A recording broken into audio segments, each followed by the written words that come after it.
अस्सलाम वालेकुम students. FSc part 1 biology chapter number 12 nutrition में हम बेटे स्वेल्विंग हमने शुरू किया था, आधा पढ़ा था। नेक्स्ट बेटे हम इसमें बात ये करने लगे थे कि देयर आर 2 ओपनिंग्स। ठीक है, यहाँ से ओरल कैविटी से अगर हम जाएं तो बेटे यहाँ 2 ओपनिंग्स आती हैं। एक ओपनिंग जो है, ठीक है, एक ओपनिंग जो है इसे हम कहते हैं ये है एसोफेगस, यानी कि ये ओरल कैविटी से, ये ओरल कैविटी यहाँ से क्या आ रही है, यहाँ से फूड जो है मॉलिक्यूल उसने गुजर कर आना है इस एसोफेगस में, यहाँ से आगे जाना है जी स्टमक। ठीक है, ये ऐसे है। यहाँ हम क्या कहते हैं बेटा कि ये एक ये है ट्यूब जिसे हम कहते हैं ट्रेकिया, जिसे हम विंड पाइप भी कहते हैं। इसकी जो ओपनिंग होती है, ठीक है, ये जो ट्रेकिया है इसके ऊपर क्या होती है लेरिंक्स, और लेरिंक्स की ओपनिंग क्या होती है इसे कहते हैं ग्लॉटिस। ठीक है, ग्लॉटिस के ऊपर एक फ्लैप ऑफ कार्टिलेज होता है जिसे क्या कहते हैं एपिग्लॉटिस। ग्लॉटिस क्या है, ओपनिंग ऑफ लेरिंक्स। इसके ऊपर एक फ्लैप ऑफ कार्टिलेज है जिसे क्या कहते हैं, फ्लैप कहते हैं ढक्कन को, उसे क्या कहते हैं एपिग्लॉटिस। बेटा ये काम करता है एक हिंज की तरह, जिस तरह एक डोर होता है ना उस पर एक हिंज होता है। हम ये देखिए, मैं अगर ये कहूँ कि ये ऐसे है तो ये ऐसे ओपनिंग ऐसे, ये ऐसे रहेगी। ठीक है, जब हम सांस लेते हैं तो ये ऐसे होती है, ऐसे होती है। इनहेल और एक्सहेल करने से ये ओपनिंग क्लोज एंड ओपन होती है। ठीक है, अब क्या होता है, हमें इसीलिए कहा जाता है कि खाना खाते हुए बोलना नहीं चाहिए, कि अगर हम बोलते हैं ये जब बेटा स्वेल्विंग का प्रोसेस स्टार्ट होता है तो ये जो होता है ना एपिग्लॉटिस, ये ऑटोमेटिकली क्लोज, ढक्कन बंद हो जाता है ताकि फूड जो है वो सांस की नाली में ना जा सके। लेकिन क्या होता है कि अगर हम खाना खाते हुए बोलते हैं तो ये एकदम ऐसे ऐसे फ्लैप करता है ऊपर नीचे। जब ये ऊपर नीचे से मूव करता है तो फूड जो होता है वो कहाँ चला जाता है, इस ट्रेकिया में, जिसकी वजह से हमें अक्सर खाना जो है ना वो गले में लग जाता है। ठीक है, उसके बाद बेटा जी जो हमारा अगला पॉइंट आता है वो आता है पेरिस्टाल्सिस। ठीक है, पेरिस्टाल्टिक मूवमेंट क्या होती है,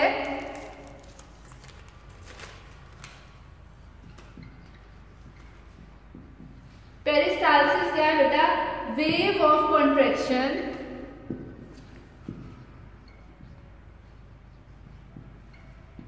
सर्कुलर एंड लॉन्गिट्यूडनल मसल्स की,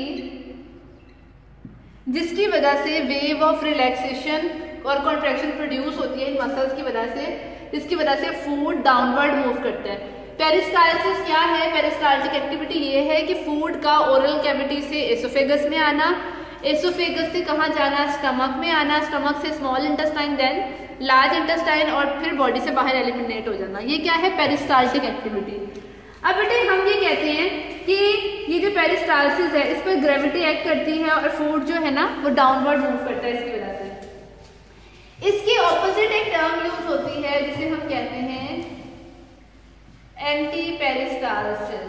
एंटी पेरिस्टाल्सिस क्या होती है बेटे, फूड का, ये देखिए ये है जी, अगर हम कहें स्मॉल इंटेस्टाइन, फूड का स्मॉल इंटेस्टाइन से स्टमक में आना, स्टमक से फिर एसोफेगस, एंड एसोफेगस से oral cavity, and oral cavity से outside the body. Anti peristalsis leads to vomiting. जो उल्टी आती है इसे क्या कहते हैं, एंटी पेरिस्टाल्टिक।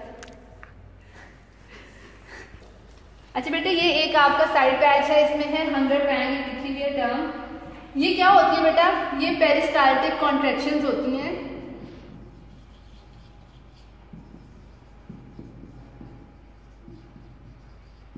ये होती क्यों है, जब ब्लड ग्लूकोज लेवल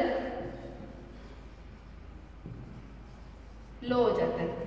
बेटा अगर किसी पर्सन ने, हम कहते हैं 12 to 24 आवर्स तक कोई मील नहीं लिया, ठीक है, अगर 12 से 24 घंटे तक कोई मील नहीं लिया, उसके बाद हमारे पेट में हमें एहसास होने लगता था कि हमें भूख लगी है, तो ये जो पेरिस्टाल्टिक कॉन्ट्रैक्शंस हैं इन्हें हम क्या कहते हैं, हंगर पैंग्स कहते हैं। ठीक है, अब हम कहते हैं बेटा जैसे हम खाना खाते हैं उसके बाद कुछ देर बाद ये ठीक हो जाती है। ठीक है, ये एक है पेरिस्टाल्टिक कॉन्ट्रैक्शन जिनमें कॉन्ट्रैक्ट और रिलैक्सेशन की फीलिंग्स आ रही होती है अपने स्टमक में। इसके बाद बेटे हम कहते हैं कि जो ग्रेविटी है ना वो मूवमेंट ऑफ मटेरियल को या फूड में हेल्प आउट करती है, एसोफेगस से फूड जो है ना वो नीचे जाता है हमारे इंटेस्टाइन तक, ठीक है। अब हम कहते हैं कि ये जो पेरिस्टाल्टिक कॉन्ट्रैक्शंस हैं ये बहुत फोर्सफुल होती हैं, कि अगर हम उल्टे भी खड़े हो ना, मतलब हमारा सर नीचे और पाँव ऊपर हो तो भी हम कोई फूड स्वेलो कर सकते हैं, ठीक है, इतनी फोर्सफुल होती है। बेटे कल का जो हमारा टॉपिक है उसमें हम पढ़ेंगे डाइजेशन इन स्टमक। आज के टॉपिक के लिए इतना ही।